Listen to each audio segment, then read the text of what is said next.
자, 우리가 이제 여기서부터가 본격적인 시험 문제를 위한 공부 암기라고 보시면 되고, 실질적으로 이제 공부를 하실 때도 가장 우선순위가 있거든요. 흔히 우리가 이제 가장 바깥쪽에 있는 외막, 가운데가 중막, 내막, 그리고 눈에 해당하는 안에 해당하는 그 눈의 그 근육과 연결되는 외황근 부분들이 있는데, 실질적으로 망막에서 시험 문제가 대부분 많이 출제가 돼요. 그럼 선생님들이 공부를 하실 때도 우선순위는 망막에 있는 부분의 질환들을 확실하게 암기하고 그다음 것들을 이렇게 좀 더 뻗어가면서 공부하시면 좋은 방법이거든요. 그걸 먼저 이제 감을 잡으시면 좋을 것 같고, 특히 이제 각막이라고 하는 것은 저희가 시각 장애까지는 영향을 주지 않습니다. 그러다 보니까 실질적으로 시험 문제 나온 적은 한 번도 없거든요.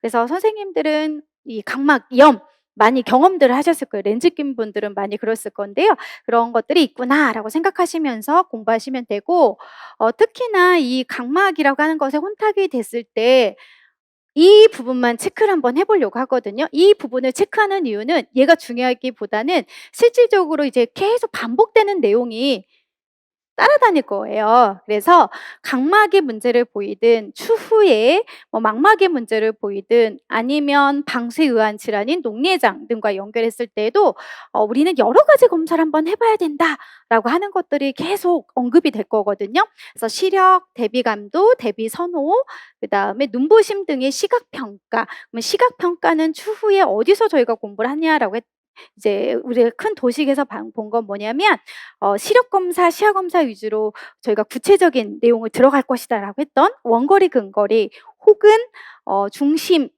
시야의 손상, 주변 시야의 손상이라고 하는 거 생각나시죠? 저희는 그것들 위주로 가겠지만, '아, 여러 가지 검사들이 있었었지.'라고 하는 것에 배경 지식을 가지시면 될 것 같고, 그리고 이제 앞으로 많이 반복되는 거예요. 꼭 각막에 해당하는 것 부분만 아니라 확대 자료, 확대경, 이것도 추후에 저시력 학생들의 질환들은 계속 반복될 거예요. 반복될 거.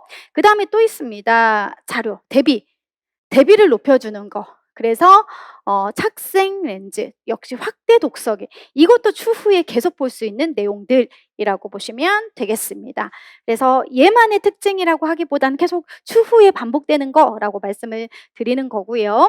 그럼 원추각막도 대부분 그렇게 이제 따라다닐 거거든요. 그래서 원추각막이라고 하는 건 뭐냐면, 선생님들이 각막은 앞에서 영상에서도 봤듯이 이 부분을 얘기하잖아요.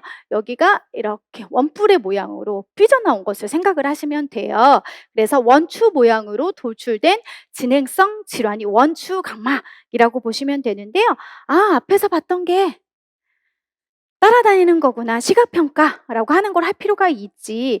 그다음에 필요하다라고 했을 때는 여기 볼게요. 원추각막이 각막 중심부에 일어나면 심각한 시력 저하가 있을 수 있기 때문에 중심에 문제를 보이면 중심에 보기라고 하는 방법이 있다. 근데 여기는 추후에 중심에 무조건 손상이 있는 아이들은 다 사용할 수 있는 시각 활용 기술인 거지요. 그리고 이건 뭐 아이들에 따라서 적절하게 해주면 되는 거. 그래서 원추각막이라고 해도 딱 특별한 예만을 위한 것보다는 전체적인 교육적 조치라고 하는 것을 훑어보시면 될 것 같습니다. 자, 그다음에 이제 또 볼게요. 여기 보시면 중막과 관련된 질환, 그럼 홍채증, 그러니까 홍채와 관련된 무홍채증, 홍채가 없다는 거거든요. 그러면 빛의 양을 조절할 수가 없는 거라고 보시면 되겠습니다. 그래서 볼게요. 일단 이 무홍채증부터는 앞에 있는 부분은 이만수 교수님 강론. 이만수 교수님 강론, 과거에 기출이 되었던 거, 그리고 뒷부분에 있는 표는 이태훈 교수님 강론. 그러다 보면 앞에와 뒤의 내용이 상충되는 게 또 여러 개가 있을 거거든요. 그럴 때 우리가 약간의 이제 센스가 필요한 내용들이 있다라고 분명히 말씀을 드렸죠. 자, 여기서 보시면 선천적으로 이제 유전성 질환, 그래서 홍채 일부만 있거나 홍채가 자라지 않는 경우인데요. 여러 가지 저시력에 대한 교육적인 조치가 이제 따라다녀요. 흔히 뭐 저시력 기구도 있을 거고, 대비가 잘 돼야 된다. 앞에서 봤던 착색 렌즈처럼 색안경도 있을 것이고, 그다음에 빛을 등지고 앉도록 하는 거, 이런 것들도 뒤에 다 나오는 내용이거든요. 그렇다면 이만수 교수님 강론을 근거로 볼 때에는 밝은 조명보다는 빛의 양을 조절하는 게 어려움이 있기 때문에 어두운 조명이 특징이라고 하는 것 정도만 선생님들이 기억을 하시면 될 것 같습니다. 그다음 이에 대한 이제 배경 지식으로 똑같은 내용이긴 한데요.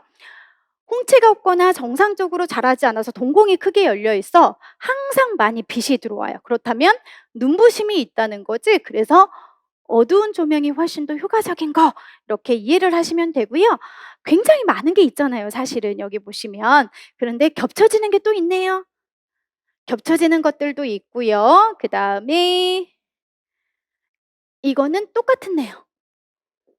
그래서 보통 수준의 조명에서도 조명등을 눈에 비추는 눈부심 문제로 가질 수가 있기 때문에 조명의 밝기를 보통 이하로 낮추는 것, 그리고 밝기 변화에 적응하는 데 시간을 주는 것이 더 필요하다, 뭐 이러한 내용들도 있습니다. 그다음에 선생님, 이거는 실질적으로 또 얘만의 특징은 아니고요.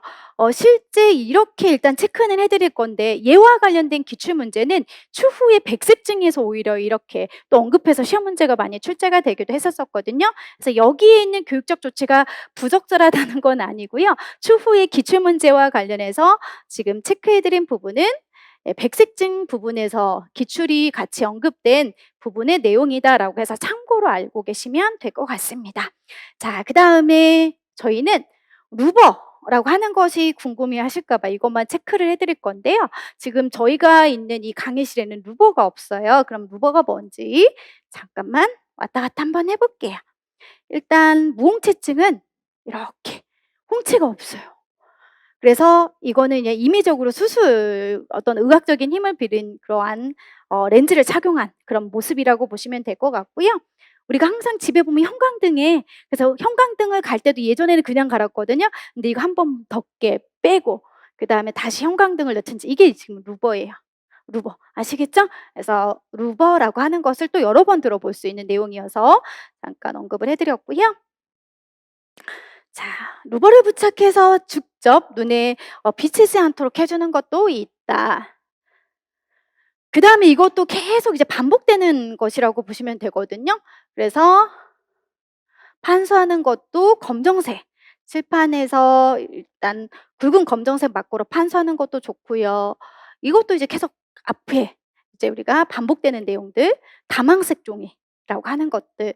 그 다음에 또 역시 반사되는 눈부심을 줄이고 대비를 높일 수 있다, 뭐 이런 것들이 있어요. 그럼 이런 것들은 추후에 이제 우리가 비광학 기구라고 해서 굉장히 많이 들어볼 내용인데요. 실질적으로 기출 문제도 많이 언급한 거지요. 그럼 이제 결론적으로 무홍채증이라고 하는 질환을 가지고 있는 아이에게는 실질적으로 홍채에서 빛의 조리개 역할을 잘하지 못하는 거니까 밝은 조명보다는 우리가 어두운 조명 혹은 낮은 조명이 효과적이다라고 하는 정도만 특징적인 걸 잡고, 나머지는 저시력 학생들이 지도하는 교육적 조치와 똑같이 해주면 된대라고 하는 걸로 흐름을 잡으시면 되겠습니다. 자, 그다음에 이제 넘겨서 한번 볼게요. 베세트병이라고 하는 것이 본문에는 있는데요. 따로 교육적인 조치를 넣어놓지는 않았어요. 왜냐하면 무홍채증과 똑같아요. 그냥 베스트병이라고 하는 것이 있고, 얘는 무홍채증과 교육적인 조치를 똑같이 해주면 된대라고 하는 정도만 체크를 해주시면 되고요. 실질적으로 이태용 교수님 강론에는 없었고 박순희 교수님 책에만 간단하게 교육적 조치는 같다, 이렇게 언급하고 있는 부분이다라고 보시면 되겠습니다. 자, 그다음에 이제 망막 질환이라고 하는 걸로 바로 들어가 볼게요. 망막에 해당하는 것으로 당뇨병성 망막병증이라고 하는 것이 있는데요.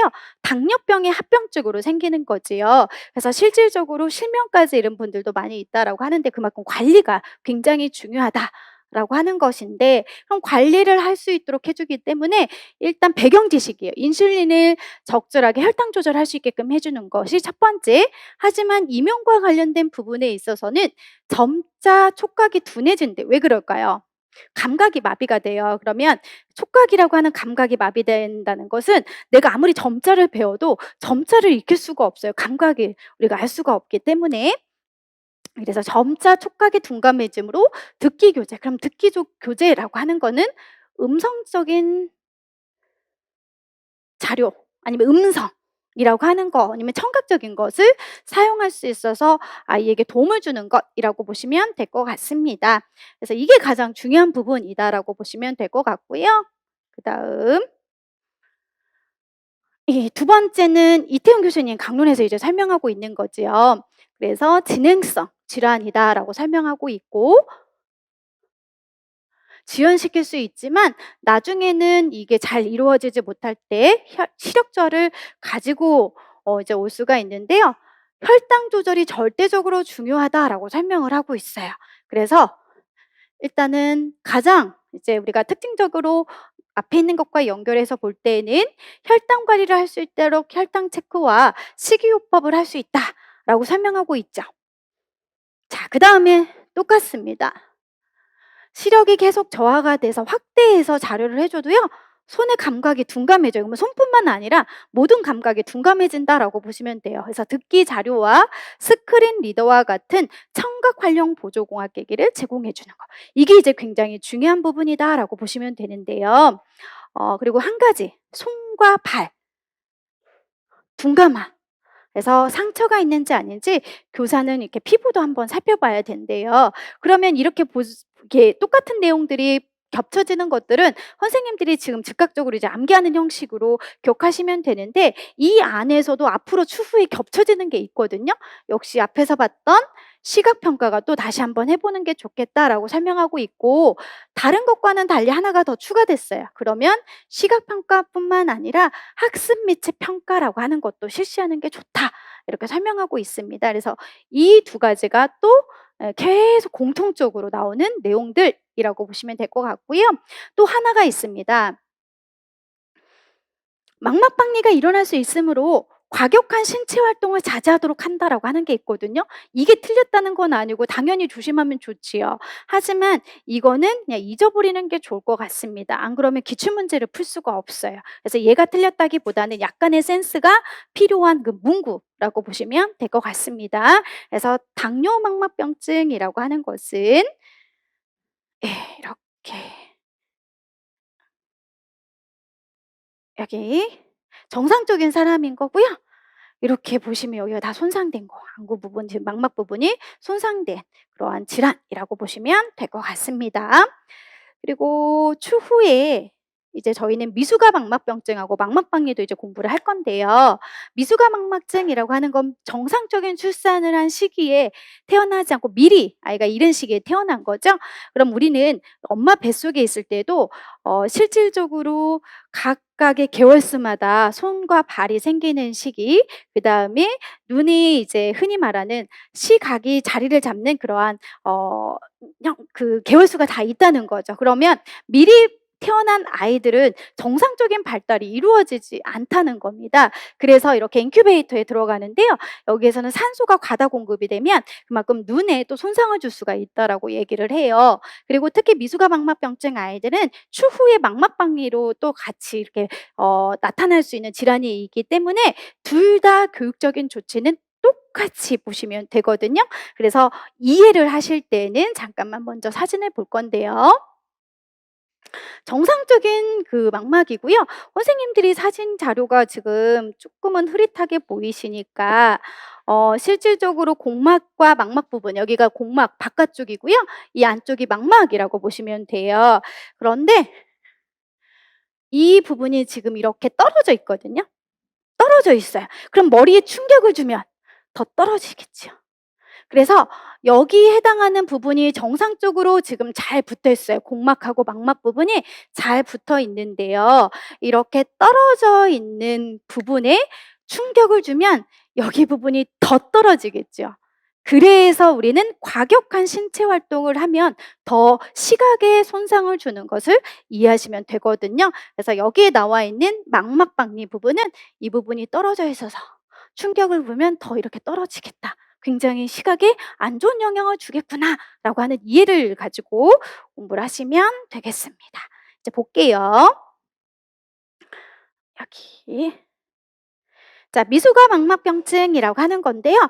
망막에서 혈관을 형성하게 될 정구 조직이 산소를 매개로 하는 세포의 독성, 그러면 인큐베이터의 과다 산소를 아이가 있으면 손상이 된대요. 그래서 안구에 손상을 주게 된다. 그래서 시력이 매우 약해지는 그러한 특징도 있는데요. 이렇게 미수가 망막병증인 아이는 여러 가지 교육적인 조치가 있지만 추후에 이런 문제가 발생할 수 있다는 거죠. 그래서 망막박리가 예상되는 아동은 얼굴이나 머리에 충격을 주지 않아야 돼요. 그것을 아까 봤던 그림 자료와 연계해서 이해를 같이 하시면 될 것 같고요. 똑같은 내용이긴 한데요. 자, 미수가 망막병. 망막이 완전히 형성되지 않았으니까 결국 눈에 해당하는 그 적절한 발달 시기를 우리가 거치지 않고 빨리 태어났기 때문에 안구가 해당하는 그 망막이 완전히 형성되지 않았다는 거죠. 그렇다면 추후에 여러 가지 문제를 또 동반할 수가 있다라고 설명하고 있고요. 미수가 망막병증에도 이런 게 또 따라다니네요. 시각평가. 이렇게 해서 시각평가 학습 매체 지속적으로 이 아이들이 시력이 손상이 될 수 있기 때문에 특수교육 지원 요구가 변할 수 있으므로 이렇게 두 가지 검사를 계속 지속적으로 정기적으로 할 필요가 있다. 이런 내용들은 공통적인 거고요. 또 잠깐만 볼게요. 아, 이런 거 공통적인 거. 저시력 학생들에게 해줄 수 있는 공통적인 것들도 있구나. 그 다음에 여기서 보시면 이게 기출문제 풀 때 이제 헷갈리는 지문이거든요. 볼게요. 밝은 조명을 선호할 수 있기는 하대요. 미수가 망막병증 아이들이. 그런데 너무 밝으면 눈부심이 더 발생할 수 있겠죠. 그래서 이렇게 눈부심을 낮추는 지원이 필요하다라고 하는데요. 왜 그러냐면 이렇게 미수가 망막병증인 아이들은 망막 중심부 그러니까 훨씬 더 그 기능을 발휘할 수 있는 그럼 내용이 어려우면 일단은 밝은 조명을 선호할 수 있으나 눈부심에 민감하므로 이 부분은 여기 보세요. 있어요, 없어요? 없죠. 근데 과거 기출 문제는 밝은 조명을 해 주는 것이 적절하지 않다. 이걸로 정답을 찾는 게 기출 문제였거든요. 그래서 문제 풀 때 이것도 이제 센스가 필요한 부분이에요. 그래서 여기에 나오는 부분은 현재 책에는 문제는 없지만 과거 기출 문제에서는 이런 교육적인 조치에 대한 설명이 없었기 때문에 나중에 기출 문제를 분석할 때는 현재는 틀린 게 없는 지문, 근데 과거에서는 밝은 조명을 할 수 있는 건 틀린 걸로 이렇게 설명된 지문도 있었다라고 하는 걸 참고해서 봐야 되는 그런 지문이라고 보시면 될 것 같아요. 그래서 일단 결론적으로는 미수가 망막병증 충격을 주면 안 된다라고 해서 망막박리가 일어나지 않도록 과격한 신체 활동을 자제한다만 기억하시고요. 여기서 또 필요한 게 있어요. 주시, 추적, 주사. 얘도 할 수 있으면 좋아요. 어차피 저시력 학생들에게는 굉장히 도움이 많이 되는 거니까. 그런데 얘를 여기서 외워버리면 나중에 또 문제를 풀 수가 없어요. 그래서 얘는 틀렸다가 아니라 역시 주로 키워드는 망막색소 변성에서 설명하고 있는 게 대부분이거든요. 그래야만 문제를 풀 수가 있어요. 그래서 다 할 수 있는 건 맞지만 기출 문제를 위해서는 우리는 주로 망막색소 변성으로 기억하는 게 훨씬 더 필요하다. 이렇게 센스 있게 하시면 돼요.